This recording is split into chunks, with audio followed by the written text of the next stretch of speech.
बिस्मिल्लाहिर्रहमानिर्रहीम। नाज़रीन, programme the reporters में साबिर शाकिर और आरिफ हमीद भट्टी साहब का सलाम कबूल कीजिए। आज के प्रोग्राम में भी मुख्तलिफ़ ख़बरें हैं। ख़ास तौर पे जो सबसे बड़ी स्टोरी है, बहुत ज़्यादा अफवाहें एक बार फिर गर्दिश कर रही हैं कि वज़ीर आज़म इमरान ख़ान जब से दौरा तुर्की करके आए हैं तो कहा जा रहा है, मुख्तलिफ़ तज्ज़िया निगार ये कह रहे हैं कि NRO की बातें हुई, कोई वहाँ पे तैयब अर्दगान साहब से कोई लेने देने की बात हुई, कोई रिलीफ़ की बात हुई, ख़ास तौर पे शरीफ फैमिली के लिए। तो देखना ये है, आज हम अपना इनपुट देंगे, अपनी इन्फॉर्मेशन शेयर करेंगे। लेकिन सबसे पहले एक चीज़, जब से पाकिस्तान तहरीक इंसाफ की हुकूमत आई है तो एक पार्टी थी, नई सियासी जमात थी। तो भट्टी साहब, उनके आने के बाद मुख्तलिफ़ मुल्कों के साथ ताल्लुक़ात जो थे वो बिल्कुल तमाम मुल्कों के साथ फ़र्स्ट टाइम उनका इंटरेक्शन पूरी दुनिया के साथ हो रहा था इमरान ख़ान साहब का। और अच्छी ख़बरें आ रही हैं। उनमें से एक अच्छी ख़बर ये थी कि मुत्तहिदा अरब अमारात के वली अहद तकरीबन 12 साल बाद इस्लामाबाद आए और सरकारी दौरे पे आए। और उनके आने पे वज़ीर आज़म इमरान ख़ान ने उनका वालिहाना इस्तकबाल किया। एयरपोर्ट गए, गाड़ी ड्राइव की, उनको लेकर आए, गपशप लगाई, उसके बाद मुज़ाकरात हुए। लेकिन इस चीज़ को मुस्लिम लीग नवाज़ की हुकूमत ने और ख़ास तौर पे उनकी तर्जुमान जो है मरियम औरंगज़ेब ने बहुत ही मनफी रंग देने की कोशिश, और वो इस सारी चीज़ में भट्टी साहब ये भी भूल गई कि इससे पाकिस्तान और UAE के दरमियान ताल्लुक़ात पे क्या मनफी असर पड़ेगा, और जो मुअज़्ज़ज़ मेहमान आए थे उनकी जो इज़्ज़त उनको बख्शी गई वो क्या असर लेंगे। पहले मरियम औरंगज़ेब साहब का शॉट सुन लें, फिर हम बात आगे करें। लेकिन असल मसला इसलिए है, इमरान साहब जो बड़ी गाड़ी चला रहे थे, क्या UAE के वली अहद इमरान साहब के फ्रेंड थे? ये स्टेट विजिट था, इसका स्टेट प्रोटोकॉल होना चाहिए था। भट्टी साहब, आपने सुन लिया, वो कहते हैं ये कोई उनके दोस्त थे, ये फ्रेंड थे उनके, ये प्रोटोकॉल होना चाहिए था। एक तरफ वालिहाना इस्तकबाल वेलकम किया जा रहा है, और एक खुदा करके एक जो बर्फ़ जमी हुई थी वो पिघल रही है दोनों मुल्कों के दरमियान ताल्लुक़ात के लिए हवाले से। तो ये इस तरीके से इसको ले रहे हैं, ये भी भूल गए कि UAE हमारा दोस्त मुल्क है, मुस्लिम बिरदर मुल्क है, और वली अहद जो आए उनके वालिद साहब के पाकिस्तान पे कितने एहसानात हैं और पाकिस्तान के साथ उनके कितने अच्छे ताल्लुक़ात थे। ये क्या माजरा है, क्यों इस हद तक मुस्लिम लीग नवाज़ मनफी रुझान रख रही है? बिस्मिल्लाहिर्रहमानिर्रहीम। साबर साहब, गुजारिश ये है कि आप पाकिस्तान की हिस्ट्री से आप भी आशना है, थोड़ा सा मैंने भी देखा हुआ है। देखें, एक होते हैं कंट्री टू कंट्री आपके रिलेशनशिप, एक होते हैं आपके ज़ाती रिलेशनशिप। माजी में जो हुक्मरान रहे उन्होंने दूसरी हुकूमतों से जो ताल्लुकात रखे उन्हें अपने ज़ाती फ़वायद के लिए लिए, वहाँ बिज़नेस किया, उधर से कुछ चीज़ परचेज़ की, कमीशन लिया, अरबों खरबों रुपये लिया। मुझे याद है गालबन हल्का सा मोदी साहब आए थे, पहले एयरपोर्ट पे लेना था, किसने गाड़ी चलाई, मैं वो उन बातों में नहीं जाऊँगा। इमरान खान की प्रॉब्लम एक ये है कि वो वज़ीर आज़म पाकिस्तान भी है और पाकिस्तान के साथ सिंसियर भी हैं। वो कहते हैं कि मैं या मेरी फैमिली तरक्की ना करे, पाकिस्तान की मुश्किलात कम हो, पाकिस्तान के लिए जो बुरा वक्त आया हुआ है, जो बिजनेस स्लम आया हुआ है, जो इकानमी तबाह हो रही है, जो उनके नौजवान बेरोज़गार हैं, उनके लिए कुछ करूं, उसके लिए वो एफर्ट्स कर रहे हैं। माजी में मियां नवाज शरीफ साहब मोदी को, आपको याद होगा, किस गाड़ी में लेकर गए, एयरपोर्ट की बजाय कहाँ गए? सज्जद जंदाल आता था जिसके पास वीज़ा इस्लामाबाद का होता था, वो पिंडी जाता था। तो जब आप ऐसा हुक्मरान आ गया जो माजी की तरह लूटमार भी नहीं कर रहा, और लूटमार करने वालों के साथ जो पाकिस्तान की 70 साल की हिस्ट्री है NRO भी नहीं कर रहा, और वो आहिस्ता आहिस्ता जो माशी बदहाली की तरफ हमें फेंक गए थे, जो कर्जों की दलदल में हमें फेंक गए थे, आहिस्ता आहिस्ता उसको उठा रहा है। उन्हें पता है कि आने वाले दिनों में उन्होंने डिलीवरी की तरफ बड़ी तेज़ी से आ रहे हैं। मेरी इतला है इमरान खान ने अपनी पूरी टीम को कह दिया है कि अब मुझे रिजल्ट चाहिए, वो ऐसी जमहूरियत चाहिए जिसका समरात आम शहरियों तक आए। मुझे टीवी में किसी को नहीं देखना, मुझे लोगों की जरूरत पूरी करनी है। तो नून लीग एक तरफ एहतसाब के शिकंजे में है, तीसरी तरफ जो उस तरह उसने सोचा था कि पाकिस्तान की जो इकॉनमी सूरत हाल है, जो इस वक्त सूरत हाल है, पाकिस्तान डूब जाएगा, खुदा ना खास्ता। एक चीज़ आपसे बता दूं कि ये जो विज़िट था वो आए थे शिकार के लिए, रहीम यार खां में थे और अपने शिकारगाह में मौजूद थे वहाँ पे, और एक दिन का ये सरकारी दौरा था। 5 दिन उन्होंने कुल पाकिस्तान में क़याम किया। और इस दौरान एक और ख़बर भी शेयर करें कि army chief general Qamar Javed Bajwa साहब की भी उनसे मुलाकात हुई, और वो भी रहीम यार खां में हुई। ख़ुसूसी तौर पे उनका तैयारा आया वहाँ पे, और उससे पहले मुज़ाकरात दोनों टीमों की टेक्निकल टीमें जो हैं वो बैठी, उन्होंने कुछ चीज़ें फ़ाइनल की, और ये जो कुछ हो रहा था ये पाकिस्तान के लिए हो रहा था। और उसके बाद ये विज़िट हुआ, और 5 दिन का ये विज़िट, 5 दिन टोटल उनका पाकिस्तान में क़याम था। फिर ये पाकिस्तान के लिए हो रहा था। पाकिस्तान इस वक्त क्राइसिस में है, पाकिस्तान को निकालना है, और जिनकी वजह से क्राइसिस में है वो भी हमें पता है। तो ऐसे में ये ताना मारना कि ये कोई फ्रेंड है, भाई इसमें कोई शक है कि यूएई पाकिस्तान का ब्रदर इस्लामी मुल्क है? क्या इसमें कोई शक है कि शेख ज़ैद बिन सुल्तान पाकिस्तान के साथ पहले भी बहुत ज़्यादा मुखलिस थे? उनके रिफाही काम यहाँ पे लाहौर का शेख ज़ैद हस्पताल उनके नाम से है। फिर अब भी इस वक्त भी भट्टी साहब बेशुमार मंसूबे हैं जो नॉर्दर्न एरियाज़ में हैं, जो KPK में हैं, जो पंजाब में हैं, जो फलाही मंसूबे यूएई की गवर्नमेंट पूरे कर रही है। और इनके अपने गवर्नर जो हैं, एक्स गवर्नर ज़फ़र इकबाल झगड़ा साहब, उन्होंने फीते काटे उनके साथ मिल के।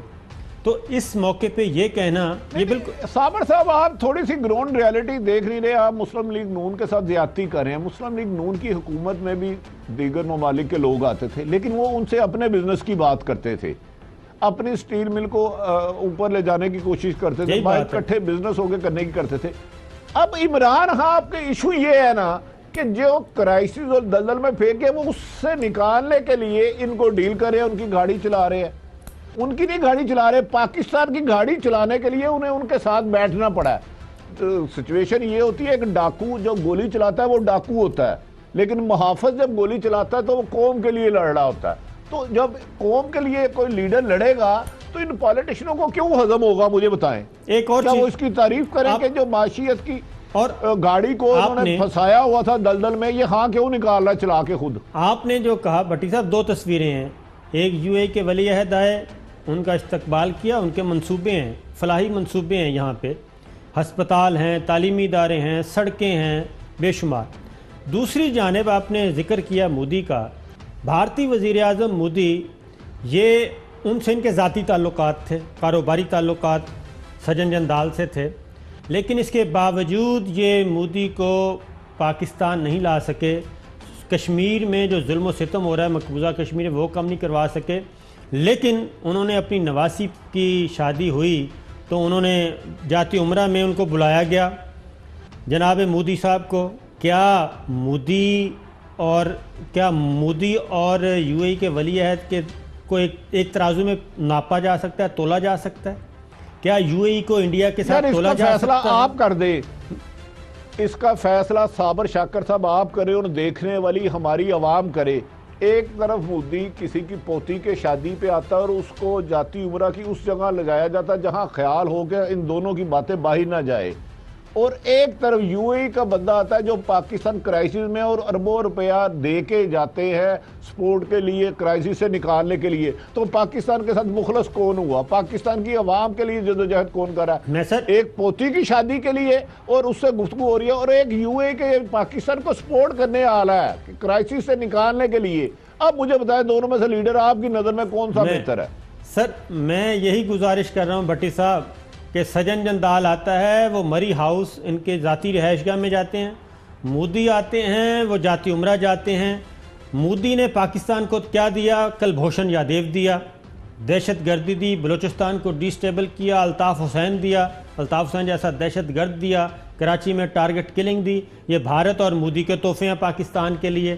क्या इंडिया ने कभी पाकिस्तान को बेल आउट पैकेज दिया? हमेशा लाइन ऑफ कंट्रोल पे जो कुछ हो रहा है, जो कुछ हमारे बॉर्डर्स पे हो रहा है, ये सब कुछ इंडिया के तोहफे हैं। अफगानिस्तान में जो बैठ के दहशतगर्दी की जा रही है, ये इंडिया के तोहफे हैं।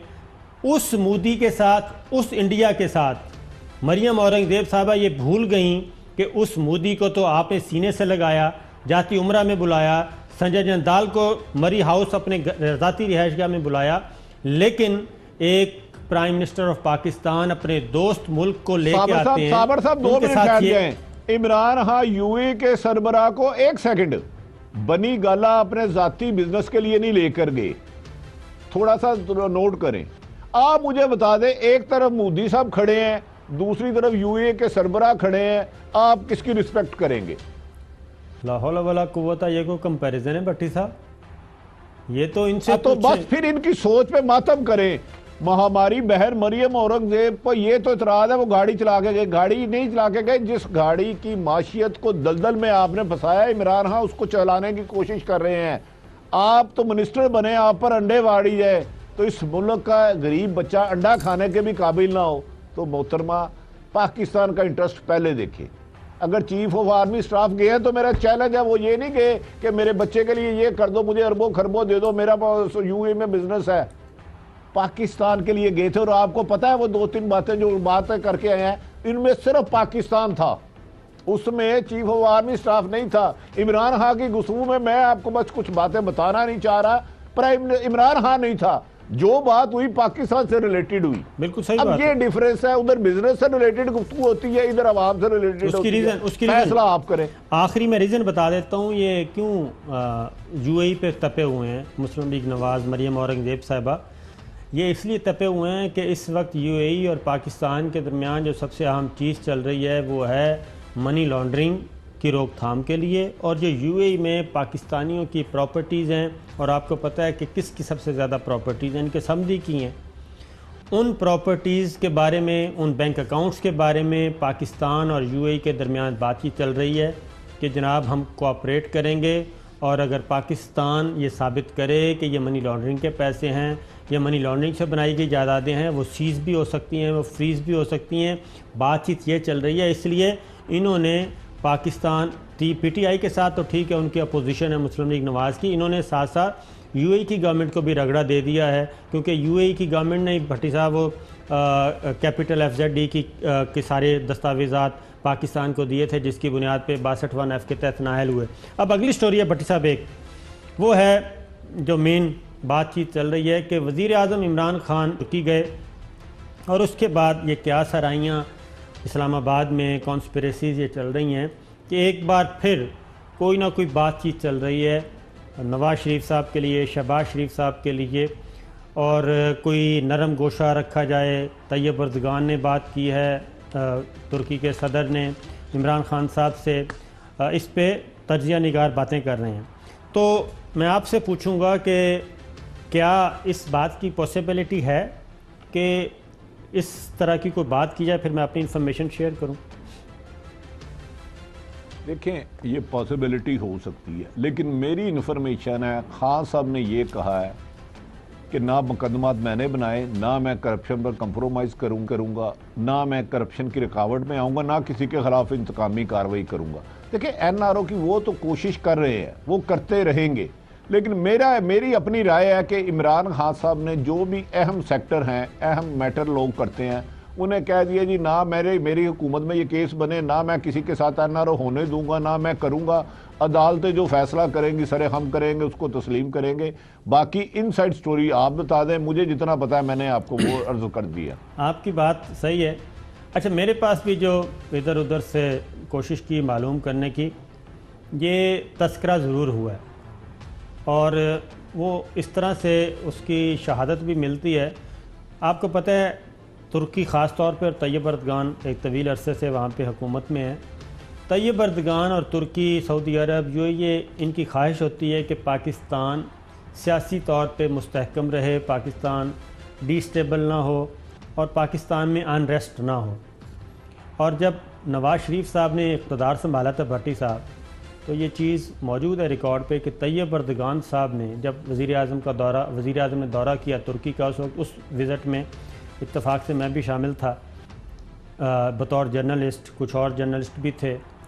उस विज़िट में तैयब अर्दगान साहब ने ये कहा था, जो हमें पता चला नवाज़ शरीफ साहब से, कि आपको इक़्तिदार मिल गया है, दोबारा से आपको इज़्ज़त मिली है, अब आप अपनी सारी तवज्जो मरकूज़ रखना सियासी उमूर पे और पाकिस्तान को मजबूत करने में, कोई पंगा ना लेना। ये मैं सादा ज़ुबान में बता रहा हूँ, कोई उलझने की कोशिश ना करना, ज़रूरत नहीं है, आप अपना काम करें और कोई पंगा वंगा लेने की ज़रूरत नहीं है।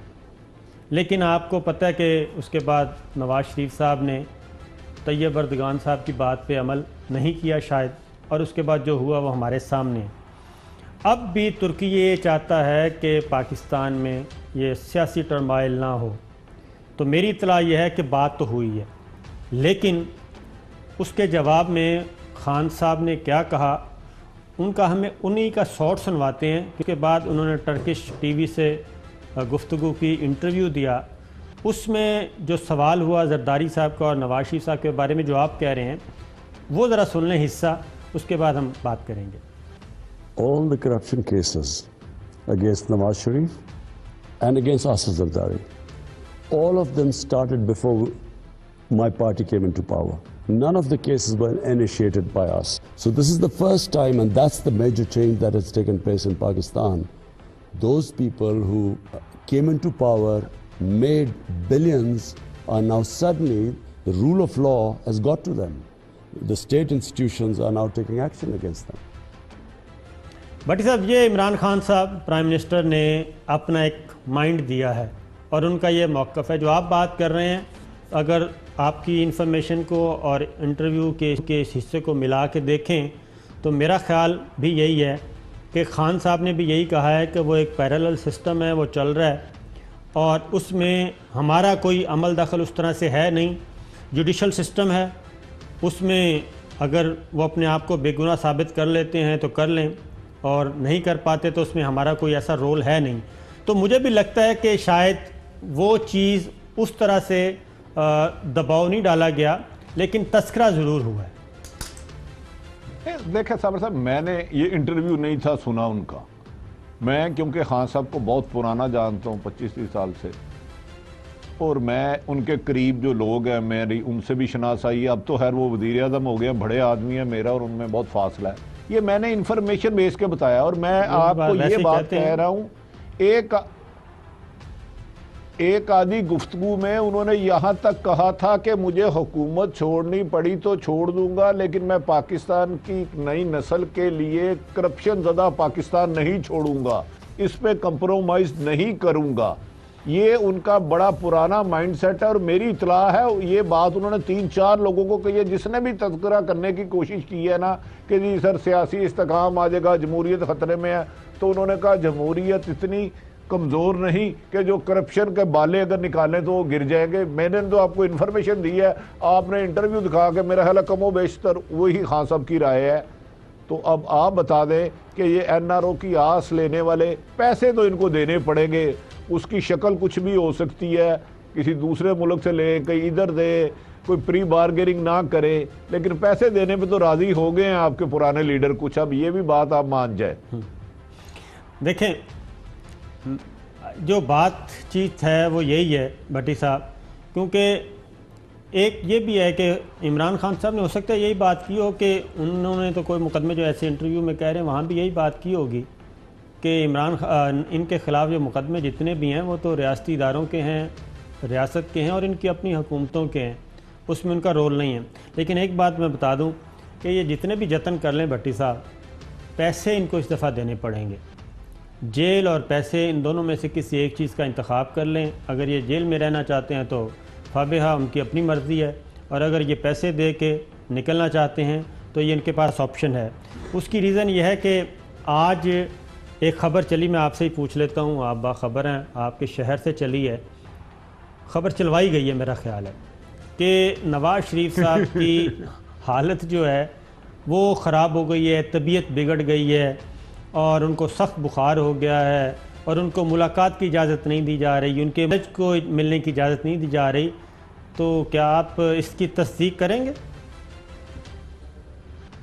साबर साहब, आप लाहौर में, इस्लामाबाद में रह के शहर इक़्तिदार में लाहौर में बड़ा जानते हैं। मैं यकीन से कह रहा हूँ, 100% इन्फॉर्मेशन मैं कह रहा हूँ, उन्हें कोई टेम्परेचर नहीं है, कोई बुखार नहीं है। सिक्योरिटी वार्ड में रखा गया है जहाँ जरदारी साहब रहे थे, आम कैदी छोटी कमरे में रहते हैं। एक पठान है, मशक्ति वो दिया गया है, एक पठान है, मशक्ति वो दिया गया है, और उनके कमरे में वो भी चीज़ पड़ी है जो टेम्परेचर सर्दी में गर्म कर देती है, कमरे को गर्म कर देती है। और 5 बजे 2-3 लोगों से उन्होंने खुशहाल तरीके से गप लगाई है, बहुत अच्छी गप लगाई है। 5 बजे 8 जनवरी 2019 को 5 बजे कोट लखपत जेल में 2019 को उन्होंने 10-15 मिनट गप लगाई है कुछ लोगों से, और बिल्कुल खशाश पिशाश और माशाल्लाह सेहतमंद थे। बिल्कुल ठीक है। और मैं ये नहीं बताऊंगा खाना क्या खाया, फिर आप मेरे सोर्सों को मरवाएंगे। तो पाए वाले हैं सोर्स, वो कह रहे हैं, जिशान पूछ रहे हैं फज्जे के पाए वाले सोर्स हैं, क्या है? अच्छा साबर मजेदारी की बात है, उनके कमरे में वो चीज पड़ी है जो कमरे का टेम्परेचर सर्दी में गर्म कर देती है। मैं आपको अगली खबर दे रहा हूं, आप बिल्कुल अंडर एस्टिमेट करते हैं अरशद शरीफ साहब की तरह हमें भी। जैसे अरशद मेरा भाई हमें अंडर एस्टिमेट करता है, ऐसा ही आप मेरे साथ सलूक करते हैं। मेरा ख्याल है उसकी वजाहत कर दें, जो चीज़ पड़ी है उसको हीटर कहते हैं। हाँ अच्छा, ये बस ये आप बता सकते हैं। आला मैं इसको उर्दू में आला हरारत भी कह सकते हैं आप। तो बस इनके कमरे में हीटर भी है मोहतरम के, तो गुजारिश ये है, ना टेम्परेचर है ना बुखार है। 5 बजे उनकी गप लगी, 10 से 12 मिनट गप लगी, उन्होंने अच्छी गुफ्तगू की, और खाना भी उन्होंने अपनी पसंद का बनवा के खाया, खाना भी उन्होंने अपनी पसंद का बनवा कर खाया। अच्छा, इसे आप काउंटर चेक कर लें या मियाँ साहब को कोई किसी तरीके से रब्ता कर ले। लगता है आप ना वहाँ पे कोई CCTV फुटेज बराह रास्त अपने दफ्तर में देख रहे हैं बैठ के। अलबत्ता एक आप मशवरा दे सकते हैं उनको, आपके दोस्त हैं बहुत अच्छे, कि हीटर का टेम्परेचर कम कर लें तो बॉडी टेम्परेचर भी नीचे आ जाएगा। अब उसकी वजह यह है भट्टी साहब के अब इस्लामाबाद हाई कोर्ट में एप्लीकेशन रिजेक्ट हो गई थी कल। अब ये प्रेशर किस तरह बढ़े हैं? प्रेशर इस तरह बढ़ा रहे हैं कि इस्लामाबाद हाई कोर्ट में इन्होंने कहा कि बस आनन फानन हमने एप्लीकेशन डाली, हमारी सुनी जाए। तो इस्लामाबाद हाई कोर्ट ने ये ऑर्डर जजमेंट दी, ऑर्डर पास किया कि जब आपकी अपील लगेगी तब आपकी दरख्वास्त सुनी जाएगी। अभी तक आपकी अपील नहीं लगी, वो उन्होंने ऑर्डर पास कर दिया। आज फिर इन्होंने एक और एप्लीकेशन डाल दी है कि जनाब अर्जेंट सुना जाए, वो अब कल सुनी जाएगी। एक चीज़। दूसरी बात एक है कि मेरा ख्याल है कि फिर ये खबर चलाने का मकसद ये होता है, फिर हेल्थ ग्राउंड पे ज़मानत की कोशिश की जाएगी। आपके ज़हन में फिर यही बात आती है ना, हमारे ज़हन में कि अगर ये खबरें चलाई जा रही हैं सेहत की, तो फिर हेल्थ ग्राउंड पे ज़मानत की कोशिश की जाएगी फौरी तौर पे। आपने पिछले दिनों से गौर किया होगा, बार बार खबर चलती है शहबाज शरीफ की तबीयत नासाज हो गई, शहबाज शरीफ की बैकबोन में प्रॉब्लम हो गई, शहबाज शरीफ को ये हो गया वो हो गया। और कसम से परसों बैकबोन में मेरे भी सख्त प्रॉब्लम है, लेकिन मैं इधर नौकरी कर रहा हूँ। तो डू यू थिंक ये खबरें वैसे चलाई जा रही हैं? तज़किरे कहीं ना कहीं तो हो रहे हैं ना। हाँ, कामयाब होते हैं या नहीं, मैंने हमेशा कभी नहीं कहा कि नरो कामयाब हो गया है, लेकिन ये बीमारी की खबरें, शहबाज साहब जा रहे हैं, फिर में आ रहे हैं, जा रहे हैं, ये एक प्लानिंग के तहत की जा रही हैं। जेल में नारवा सलूक की खबरें जान के दी जाती हैं, जबकि मशक्ति पठान है, तगड़ा है, अच्छा दबाता है। मियाँ सबको दबाने की आदत है, रिलैक्स होते हैं जब कोई दबाता ना यूँ। जैसे आपको पता ना, कुछ ये टैक्स होते हैं दबाने के भी। मैं आपको दबाऊंगा, आपको मज़ा नहीं आएगा। कोई अच्छा मैसेजर होगा तो आपको मज़ा आएगा। तो आप अरशद शरीफ की तरह हमें अंडर एस्टिमेट ना किया करें। आपको भी आपको भी ये काफ़ी आदत है दबाने की। खैर, तो एक और चीज़ भी है भट्टी साहब। चलें ब्रेक लेते हैं, ब्रेक के बाद वापस। Welcome back Nadreen. भट्टी साहब, आपने कहा कि 5 बजे आज नवाज शरीफ साहब से एक अहम मुलाकात हुई, तो इत्तलात तो यही है कि वो मरीम बीबी ने मुलाकात की है। तो क्या आप फिर ये कहेंगे कि तुर्की से मायूस होने के बाद फिर अब ये नई स्ट्रेटजी बनाई जा रही है कि ये ख़बरें फीड की जाएं उनकी सेहत के बारे में, और उसके बाद फिर ग्राउंड बनाया जाए और फिर सेहत की बुनियाद पे कुछ ज़मानत लेने की कोशिश की जाए, इसका मतलब ये हुआ? 100% वो सेहतमंद है। 2 मुलाकातें हैं, एक 5 बजे से पहले हुई, एक 5 बजे हुई। दोनों मुलाकातों में ना बुखार था, ना खांसी थी, ना गला ख़राब था, ना ज़ुकाम था, ना रेशा था, हशाश बशाश थे। अपनी मर्ज़ी का खाना मैंने अर्ज़ पहले भी कर दिया था, खाया है। अब आपको किसी और टीवी पे चला होगा तो यकीन आ जाएगा। आप हमेशा कॉमन मैन को अंडर एस्टिमेट करते हैं अरशद शरीफ की तरह, आपकी ये प्रॉब्लम है। तो वो ना बीमार है, उन्हें रखा गया है बहुत बड़े कमरे में, मशक्ती उनकी मर्जी का है, जहाँ कुछ होते हैं आप रिलैक्स करके दबाए ना। या तो आज उन्होंने ये भी रिलैक्स हुए हैं, या ऐसे। ये मैं आपको खबर दे रहा हूँ, मैं खुदा न खास्ता ख्याल दुनिया में नहीं रहता, छोटा सा रिपोर्टर हूँ ना, काम है खबर की तलाश। मेरा ख्याल है कि आप बहुत अच्छे फिजियोथेरापिस्ट भी हैं। मैं नहीं साबर साहब, देखे ये एक स्कीम के तहत खबरें छोड़ी जाती हैं कि जी वो बीमार हैं, उनके एक्सरे कराने की ज़रूरत है, फरां है। दूसरी तरफ वही बात है, तरला मिन्नत हो रहा है कि मेहरबानी करे हमें जाने दें। अब पैसे पे कहाँ होता है, क्या मामला होते हैं, ये तो अदालतों में मामले, हम तो नहीं कह सकते। हम तो उनकी एफर्ट्स की जो खबर आती है, खबर की हद तक ठीक है, हम भी यही कर रहे हैं। अच्छा, एक और चीज़ भी है, शहबाज शरीफ साहब का भी मामला अब उसी तरफ लेके जा रहे हैं कि उनकी कमर में दर्द है, उनको वाटर बेड की ज़रूरत है। ये वाटर बेड क्या होता है भट्टी साहब?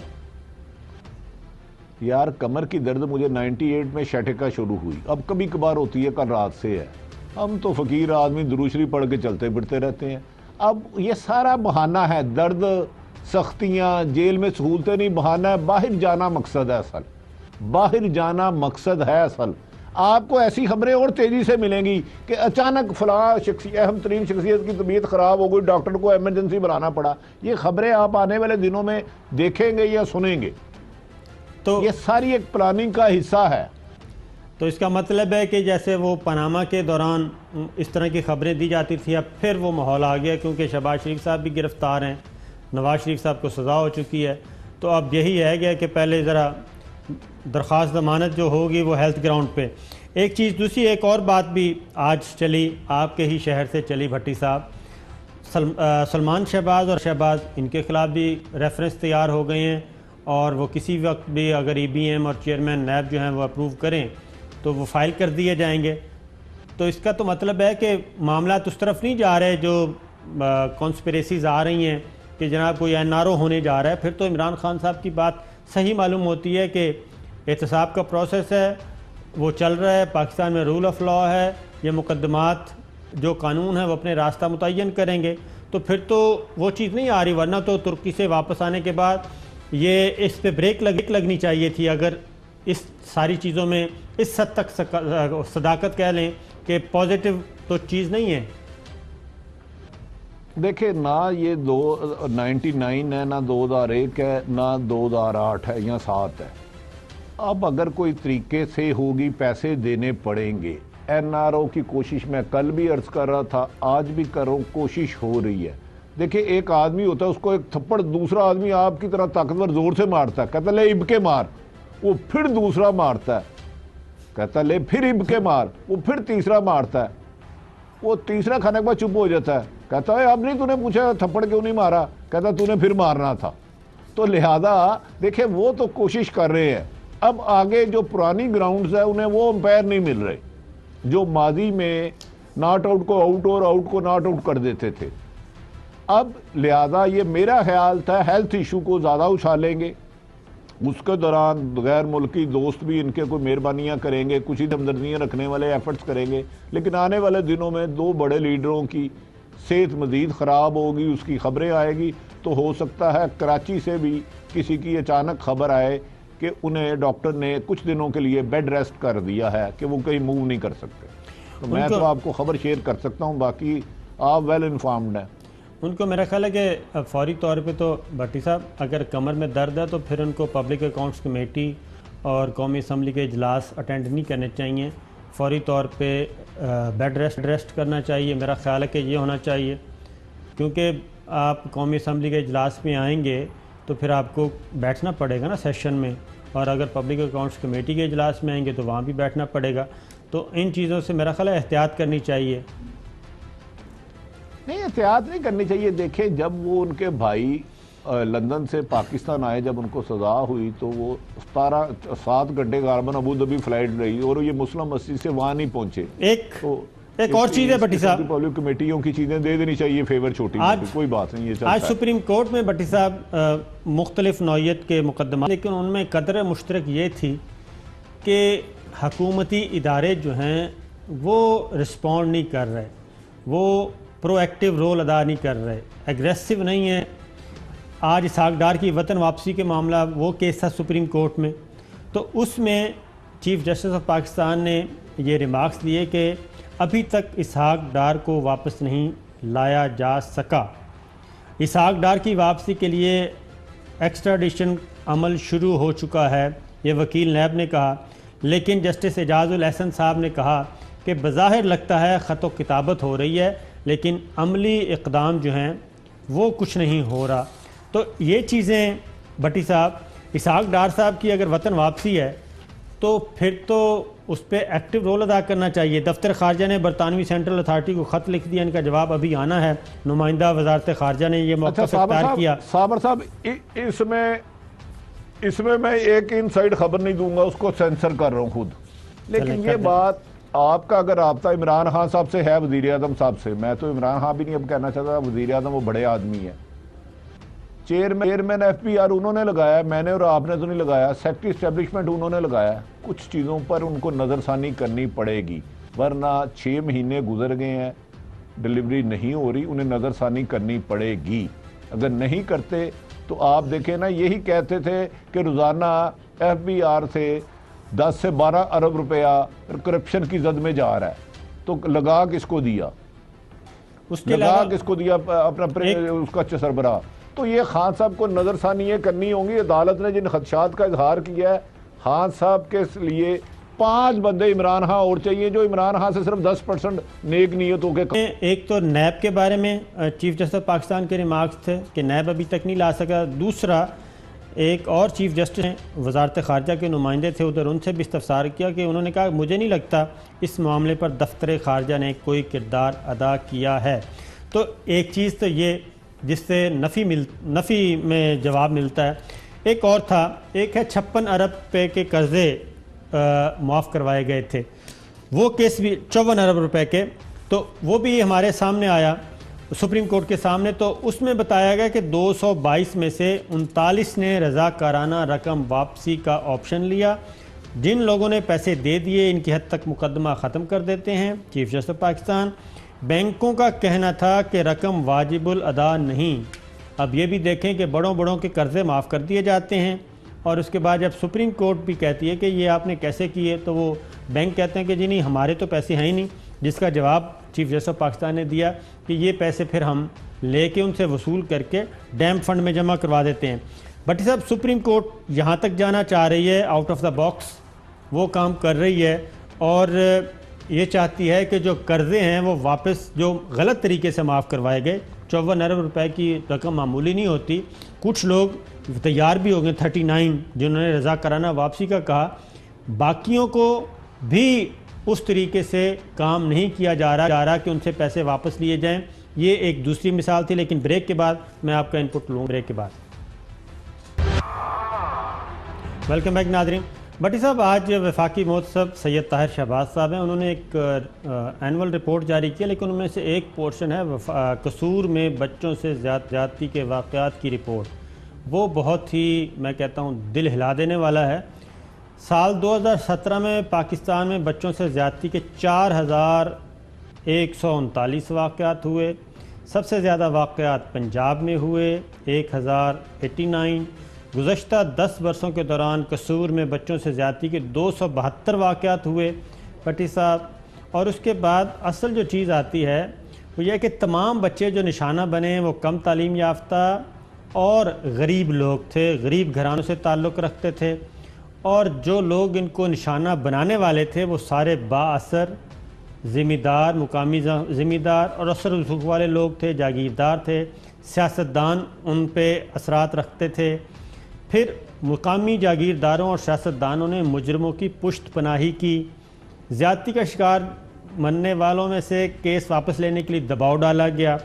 और एक और चीज़, इंसाफ तक रसाई का मसला तो है ही है, लेकिन जो सबसे अहम चीज़ एक और है कि वकला का किरदार भी मनफी रहा। भट्टी साहब, ये जब हमारी सोसाइटी मुस्लिम सोसाइटी है, मुसलमान हैं हम सब, ये सब क्या हो रहा है? इतना जुल्म सितम, हम अखलाकी तौर पे इतनी गिरावट का साबर साहब, मैं अर्ज कर रहा हूँ, ये वाकया पे मैंने बहुत काम किया है। इसकी इन्वेस्टिगेशन भी गलत हुई है, गलत बंदों को सजा किया गया। सियासतदानों की उस दिन के प्रोग्राम निकालने जिस दिन ये वाकया हुआ है, उस वक़्त के वजीर उनकी पुष्टपनाही कर रहे थे, उसके कहने पे 2 दफ़ा छोड़ा गया, DSP के कार ख़ास को छोड़ा गया, और जिनको गुनाहगार किया गया, जब मुकाबले होते थे तो RP और IG मुबारक देते थे, किसी को स्पेयर नहीं किया गया। एक ऐसे बंदे को नौकरी से डिसमिस कराया गया जो उस वकूए में कत्ल का दौरान नहीं था। ये केस हिस्ट्री बन जाएगा अगर इसकी सही इन्वेस्टिगेशन हुई। सियासतदानों की वजह से इतना अरसा दराज बासर उस वक़्त के वजीर की वजह से मुल्ज़मान कानून की गिरफ्त में नहीं आते रहे। इसमें बिल्कुल 100% है जिन्होंने ये रिपोर्ट तैयार की है, मैं उनको पर सलाम करता हूं। एक और चीज़, बुनियादी वजह इलाके में मंशियात का इस्तेमाल, जिस्म फरोशी और फहश फिल्मों की दस्तयाबी भी है। और यही चीज़ भट्टी साहब उस दिन चीफ जस्टिस ऑफ पाकिस्तान ने सेहत के मामले में भी कही, जब वज़ीर सेहत को बुलाया गया यास्मीन साहिबा को, उसमें भी यही चीज़ें सामने आईं। तो ब्यूरोक्रेसी जो है, हुकूमत के जो ज़ैली इदारे हैं, वो अभी तक फ़ाल नहीं हुए। टाइम खत्म हो रहा है भट्टी साहब। आज इस्लामाबाद में एक मिनट देखिए, नवाज शरीफ के साथ सारे काम करने वाले करप्ट नहीं है, लेकिन अच्छे लोग हैं। इमरान खान सबको चाहिए उनसे काम ले, ये ब्यूरोक्रेसी उन्हें कामयाब नहीं होने देगी। जाते जाते भट्टी साहब, इस्लामाबाद में आज प्रेस क्लब का इलेक्शन है, वोट कास्ट करके आए हूँ, लेकिन मुझे लगता है कि कशीदगी बहुत है और कोई लड़ाई झगड़ा दंगा फसाद का खतरा। साबर हो, सहाफ़ी कलम और कागज से लिखता है, जुबान से बोलता है, हाथ नहीं उठाता। मेरी तमाम बरा साफ़ी बरादरी इस्लामाबाद से गुजारिश है, खुदारा दस्तो गिरेबान ना होइएगा, वोट की हुर्मत को, वोट की इज्जत दे और आपस में इख्तलाफ राय ना करें। मैं ज़िले इंतज़ामिया से भी यही कहूँगा और कि वो भी कोई एक्स्ट्रा इंतज़ामात करें वहाँ पे मामूल से ज़्यादा, क्योंकि गिनती के दौरान और उसके बाद कशीदगी में इजाफा हो सकता है। नाजरीन, कल फिर हाज़िर होंगे, इजाज़त दीजिए, अल्लाह हाफ़िज़।